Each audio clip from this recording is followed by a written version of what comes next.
Puji Tuhan, haleluya, shalom kawan-kawan dikasihi Tuhan Yesus. Kembali lagi pada hari ini, hari Rabu, tanggal 13 Desember 2023. Kita akan kembali lagi datang kepada Tuhan, kita mau membaca Alkitab, kita mau merenungkan firman Tuhan.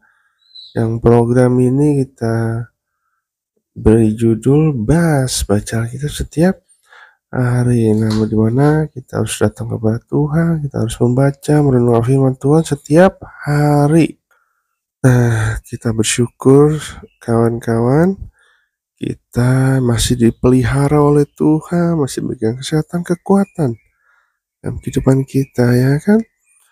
Yes, kita ada selalu untuk memuji, menyembah Tuhan, untuk menjadi saksi Kristus di tengah-tengah kehidupan kita. Nah, kita akan terus belajar firman Tuhan, kita akan membaca, merenungkan firman Tuhan. Kita akan melanjutkan, saat ini kita akan belajar dari Keluaran 30. Ya kan, kemarin terakhir kita membahas tentang Keluaran 29. Nah, sekarang kita akan belajar tentang Keluaran 30. Mari kita bersatu di dalam doa. Bapa yang baik, kami bersyukur Tuhan karena penyertaan-Mu, pemeliharaanmu dalam kehidupan kami. Kami sangat berterima kasih ya Tuhan, karena Engkau telah menyertai kami, melindungi kami, memberikan berkat yang melimpah ya Tuhan. Engkau juga telah memberikan kami kesehatan, kekuatan, dan kehidupannya, nafas kehidupannya Tuhan. Kasih ya Bapa, sungguh kami bersyukur, kami bangga punya Allah seperti Engkau ya Bapa. Tuhan Yesus, sebentar lagi kami mau bersama-sama mendengarkan, membaca firman Tuhan, merenungkan Alkitab firman-Mu ya Tuhan. Urapi setiap kami, berikan hikmat, berikan pewahyuan atas firman-Mu ini, sehingga kami dapat mengerti, kami dapat melakukannya dalam kehidupan kami sehari-hari ya Bapa. Makasih ya Tuhan, karena yang lebih terindah kami belajar firman Tuhan, dan biarlah kami lapar dan haus akan firman-Mu ya Bapa. Makasih Tuhan, berkati setiap kami, dan kami siap untuk merenungkan firman Tuhan pada hari ini di dalam nama Tuhan Yesus Kristus. Haleluya, amin. Amin. Nah, sekarang kita akan belajar, kita akan terus melanjutkan pembacaan firman Tuhan kita di dalam Keluaran 30. Keluaran 30 ini ada 5 perikop. Kan lumayan banyak perikopnya, tapi ini menarik, kita mau belajar. Yang pertama tentang mengenai mezbah pembakaran ukupan. Ayat 1, haruslah kau buat mezbah tempat pembakaran ukupan, haruslah kau buat itu dari kayu penaga, sehasta panjangnya dan sehasta lebarnya, sehingga menjadi 4 persegi, tetapi haruslah 2 hasta tingginya. Tanduk-tanduknya haruslah seiras dengan mezbah itu. Haruslah kau salut itu dengan emas murni, bidang atasnya dan bidang-bidang sisinya sekelilingnya, serta tanduk-tanduknya. Haruslah kau buat bingkai emas sekelilingnya. Haruslah kau buat 2 gelang emas untuk mezbah itu. Di bawah bingkainya, pada kedua rusuknya haruslah kau buat gelang itu. Pada kedua bidang sisinya, dan haruslah gelang itu menjadi tempat memasukkan kayu pengusung, supaya dengan itu mezbah dapat diangkut. Haruslah kau buat kayu pengusung dari kayu penaga, dan kau salutlah dengan emas. Haruslah kau taruh tempat pembakaran itu di depan tabir penutup tabut hukum, di depan tutup pendamaian yang ada di atas loh hukum, di mana aku akan bertemu dengan engkau. Di atasnya haruslah Harun membakar ukupan dari wangi-wangian. Tiap-tiap pagi apabila ia membersihkan lampu-lampu, haruslah ia membakarnya. Juga apabila Harun memasang lampu-lampu itu pada waktu senja, haruslah ia membakarnya sebagai ukupan yang tepat di hadapan Tuhan, di antara turun-temurun. Di atas mezbah itu janganlah kamu persembahkan ukupan yang lain, maupun korban bakaran ataupun korban sajian. Juga korban curahan janganlah kamu curahkan di atasnya. Sekali setahun haruslah Harun mengadakan pendamaian di atas tanduk-tanduknya dengan darah korban penghapusan dosa. Pembawa pendamaian haruslah ia sekali setahun mengadakan pendamaian bagi mezbah itu di antara turun-temurun. Itulah bangsa Maha Kudus bagi Tuhan. Nah, kita belajar dari pertama mengenai mezbah pembakaran ukupan. Nah, mezbah pembakaran ukupan itu apa sih, kawan-kawan? Nah, itu jadi mezbah pembakaran ukupan ini menjadi salah satu tempat yang suci yang berhubungan dengan persembahan, soal persembahan ya. Jadi kan bisa perjanjian lama di saat zaman Musa, zaman Harun di situ. Nah, kalau ukupan itu adalah satu daripada 4 benda yang dianggap maha kudus bagi Tuhan. Ukupan itu harus menjadi getah harum dan bahan lain yang menghasilkan bau wangi-wangian bila dibakar dan digunakan khususnya itu dalam upacara keagamaan. Wangi-wangian itu ya kan akan menimbulkan asap. Itu menjadi bau harum di hadapan Tuhan. Karena itu nanti di tempat pembakaran, tempat persembahan. Melambangkan, pembakaran ukupan ini melambangkan penyembahan dan doa yang terus-menerus dari umat Allah. Sebagai perantara, sebagai tempat untuk Allah berfirman, Allah ngomong sama umat Israel saat itu. Nah, jadi itu udah ditetapkan ya kan, bentuknya, bahannya, tempatnya di mana. Tempatnya di mana tadi? Di ayat 6. Ayat 6 itu haruslah taruhnya di depan tabir penutup tabut hukum. Di depan tutup pendamaian yang di atas roh hukum, di mana aku akan bertemu dengan engkau. Jadi ditaruhnya adalah di depan tabir, di depan penutup antara ruang kudus dengan ruang maha kudus. Ada tabir, ada semacam hordeng lah disebutnya gitu ya kan. Nah, taruhnya di depan situ. Jadi berperan untuk apa? Untuk melakukan pendamaian, untuk mempersembahkan. Karena di sini dikatakan pendamaian itu hanya boleh dibuat sekali setahun. Ya kan? Harus dibakar ukupan-ukupannya, wangi-wangiannya. Itu hal yang wajib supaya Tuhan hadir, supaya Tuhan berkenan. Pada saat melakukan ibadah, pada saat ingin bertemu dengan Tuhan, imam bertemu dengan Tuhan, kawan. Jadi itulah pada saat itu, pada zaman perjanjian lama ini, pada zaman Musa itu, kemah suci, tabernakel. Nah, salah satu isinya, benda yang sangat penting juga, itu mezbah pembakaran, ukupan. Untuk mempersembahkan kepada Tuhan, persembahan. Harus yang wangi, harus yang baik, yang benar. Harus kudus, ya kan. Supaya nanti kalau imam besar yang masuk ke dalam ruang maha kudus, tidak mati. Karena ada dosanya gitu. Nah, tapi kita bersyukur kawan, pada saat ini, Kristus itu sudah mati. Kita ingat ketika Yesus mati, tabir bait suci terbelah 2. Artinya apa? Ruang kudus dan ruang maha kudus tidak ada sekat lagi. Nah, sejak itu kita boleh menemui Tuhan. Di mana saja kita bisa berdoa, kapan saja. Gak perlu harus ke mezbah pembakaran ukupan. Kita gak harus ke kemah suci Musa, tabernakel ya kan. Kita boleh berdoa di mana saja, boleh terus-menerus berdoa dalam nama Tuhan Yesus. Wow, luar biasa. Maka Yesus datang ke dunia ini bukan meniadakan hukum Taurat, tapi untuk menggenapinya, kawan. Untuk menggenapinya, untuk menjadi korban yang suci. Sehingga semuanya dipermudah. Tujuannya karena Allah ingin dekat dengan manusia. Allah ingin menyelamatkan sebanyak mungkin manusia, kawan. Karena manusia Dia yang ciptakan. Allah mau semua manusia selamat, amin. Tapi itu nggak mungkin, kan? Apalagi dunia ini sudah tercemar oleh dosa, oleh iblis.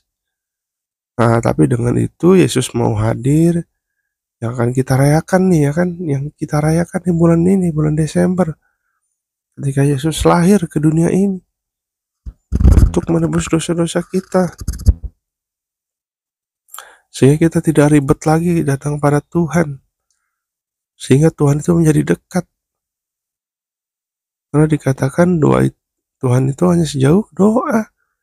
Kita berdoa sungguh-sungguh dengan iman percaya, nah Tuhan pasti mendengarnya. Kita lanjutkan perikop kedua mengenai persembahan khusus pada waktu pendaftaran orang Israel. Ayat 11, Tuhan berfirman kepada Musa, apabila engkau menghitung jumlah orang Israel pada waktu mereka didaftarkan, maka haruslah mereka masing-masing mempersembahkan kepada Tuhan uang pendamaian karena nyawanya pada waktu orang mendaftarkan mereka, supaya jangan ada tulah di antara mereka pada waktu pendaftaran itu. Inilah yang harus dipersembahkan tiap-tiap orang yang akan termasuk orang-orang terdaftar itu. Setengah sikal ditimbang menurut sikal kudus, sikal ini 20 gera beratnya. Setengah sikal itu persembahan khusus kepada Tuhan. Setiap orang yang akan termasuk orang-orang yang terdaftar itu, yang berumur 20 tahun ke atas, haruslah mempersembahkan persembahan khusus itu kepada Tuhan. Orang kaya janganlah mempersembahkan lebih dari orang miskin, janganlah mempersembahkan kurang dari setengah sikal. Sikal itu pada waktu dipersembahkan, persembahan khusus itu kepada Tuhan untuk mengadakan pendamaian bagi nyawa kamu sekalian. Dan haruslah engkau memungut uang pendamaian itu bagi orang Israel dan menggunakannya untuk ibadah dalam kemah pertemuan, supaya itu menjadi peringatan di hadapan Tuhan untuk mengingat kepada orang Israel dan untuk mengadakan pendamaian bagi nyawa kamu sekalian. Nah, perikop kedua ini seperti sensus penduduk, ya kan? Harus didaftar orang Israel supaya terdaftar, supaya dihitung menjadi orang Israel, menjadi bangsa pilihan Allah. Nah, dalam pendaftaran itu nggak gratis, harus ada persembahan pada Tuhan. Uang pendamaian. Itu apa? Setengah sikal. Ditimbang menurut sikal kudus. Wow. Jadi harus ditimbang. Jadi harus pas. Di sini katakan orang kaya nggak boleh kasih lebih. Orang miskin juga jangan kasih kurang. Jadi semua harus sama, setengah sikal. Supaya tidak ada iri-irian, supaya tidak ada cemburuan sosial.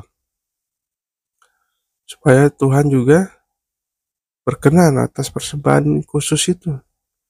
Jadi ada persembahan khusus. Selanjutnya di dalam perikop ketiga mengenai bejana pembasuhan.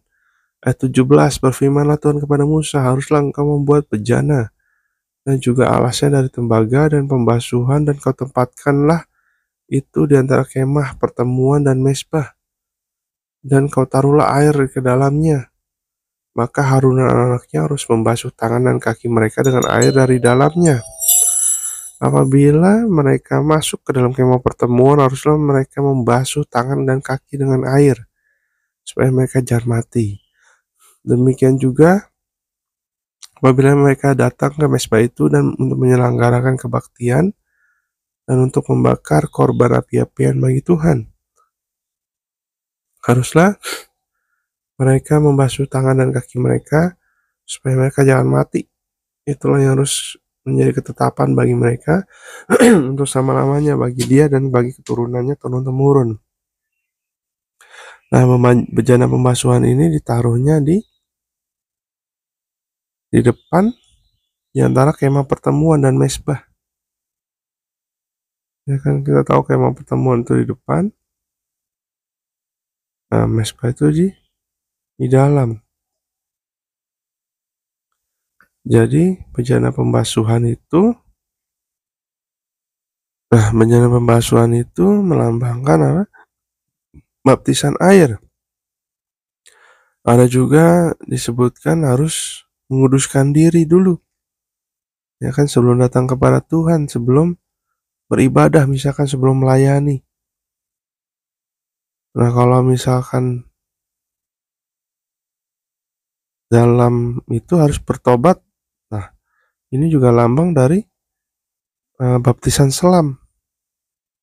Baptisan supaya dikuduskan dulu, dilayakan oleh Tuhan, harus dibasuh. Supaya mereka jangan mati, di sini dikatakan kan. Nah, jadi bejana pembasuhan ini penting. Untuk dibasuh dulu, harus ingat dulu kita harus kudus, kita harus membersihkan dosa-dosa kita harus bertobat, kita harus sungguh-sungguh datang kepada Tuhan. Supaya kita layak berkenan di hadapan Tuhan. Nah, selanjutnya tentang minyak urapan, mengenai minyak urapan yang kudus, 2:22. Berfirmanlah Tuhan kepada Musa, ambillah rempah-rempah pilihan, mur tetesan 500 sikal, dan kayu manis yang harum setengah dari itu, yakni 250 sikal, dan tebu yang baik 250 sikal, dan kayu teja 500 sikal ditimbang menurut sikal kudus, dan minyak zaitun 1 hin. Haruslah kau buat semuanya itu menjadi minyak urapan yang kudus, suatu campuran rempah-rempah yang dicampur dengan cermat, seperti buatan seorang tukang campur rempah-rempah. Itulah yang harus menjadi minyak urapan yang kudus. Haruslah engkau mengurapi dengan itu kemah pertemuan dan tabut hukum, meja dengan segala perkakasnya, kandil dengan perkakasnya, dan mezbah perkakas, mezbah pembakaran ukupan, mezbah korban bakaran dengan segala perkakasnya, bejana pembasuhan dengan alasnya. Haruslah kau kuduskan semuanya itu, sehingga menjadi maha kudus. Setiap orang yang kena kepadanya akan menjadi kudus. Engkau harus juga mengurapi dan menguduskan Harun dan anak-anaknya, supaya mereka memegang jabatan imam bagiku. Dan kepada orang Israel haruslah kau katakan demikian, inilah yang harus menjadi minyak urapan yang kudus bagiku di antara kamu turun-temurun. Kepada badan orang biasa janganlah minyak itu dicurahkan, dan janganlah kau buat minyak semacam itu dengan memakai campuran itu juga. Itulah minyak yang kudus, dan haruslah itu kudus bagimu. Orang yang mencari rempah-rempah menjadi minyak yang semacam itu, atau membubuhnya pada badan orang awam, haruslah dilenyapkan dari antara bangsanya. Nah, ini minyak urapan yang kudus. Ya kan, dimana kita butuh minyak urapan, supaya ada urapan itu turun di atas kita sebagai anak-anaknya Tuhan Yesus, sebagai hamba-hambanya Allah, hamba-hamba Tuhan. Ya kan, pada saat itu minyak urapan juga harus ditentukan oleh rempah-rempah, ya kan, dicampurkan dengan cermat, seperti buatan orang tukang campur rempah-rempah. Harus menjadi minyak urapan yang kudus. Nah, kalau sekarang minyak urapan bisa dari mana saja. Minyak sayur, ya kan, biasa minyak sayur, ya kan, yang penting didoakan, dikuduskan. Didoakan untuk sungguh-sungguh oleh hamba-hamba Tuhan,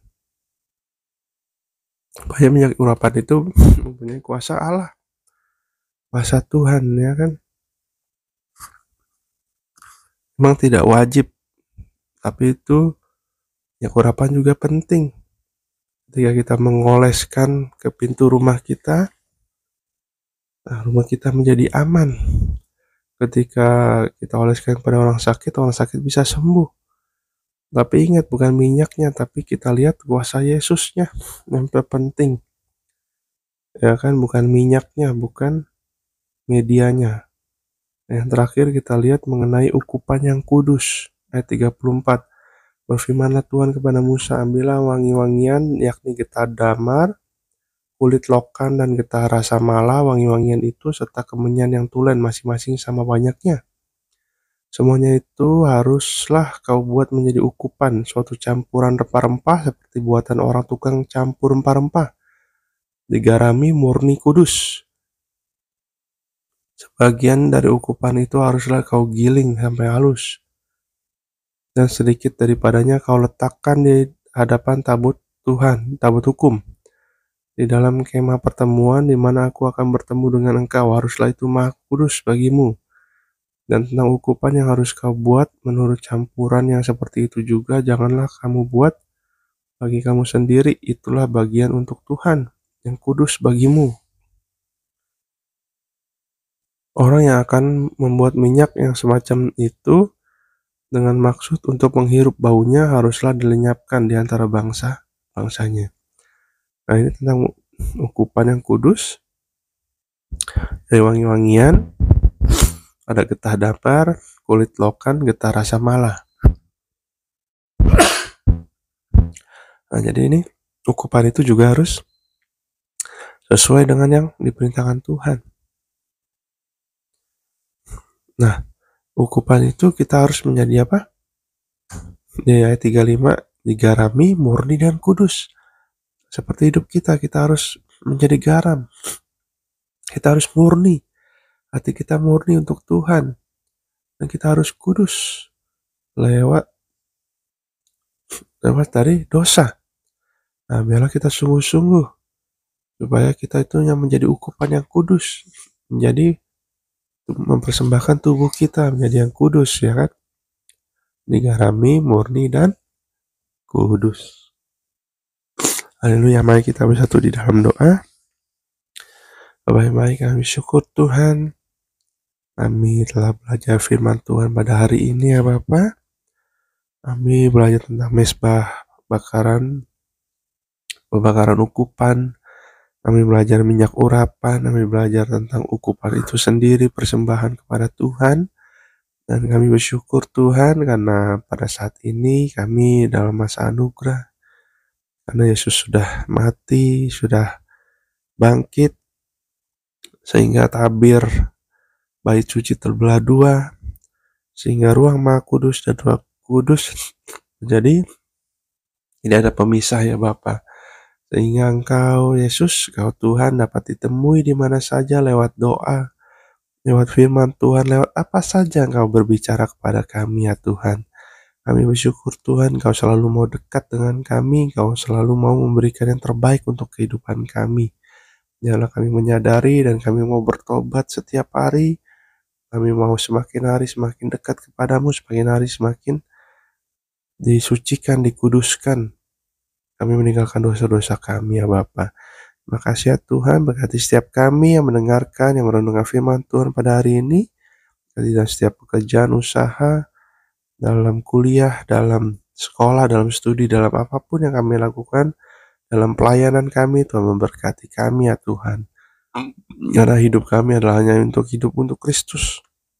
Hidup hanya untuk menyenangkan hati Tuhan. Hidup hanya untuk melakukan kehendak-Mu dan melakukan rencana-Mu dalam kehidupan kami. Terima kasih ya Bapak. Berkati kami semua, berkati kami dalam kehidupan kami masing-masing Tuhan. Berkati keluarga kami, berkati semua yang kami ada di dekat kami ya Bapak. Terima kasih Tuhan Yesus, di dalam nama Tuhan Yesus Kristus. Kami sudah berdoa ucap syukur, haleluya. Amin. Nah, terima kasih saudara-saudara, kawan-kawan. Biarlah ini menjadi berkat, biarlah kita terus belajar firman Tuhan dan iman kita semakin kuat, semakin teguh di dalam Tuhan Yesus. Terima kasih, Tuhan Yesus memberkati kita semua. Bye.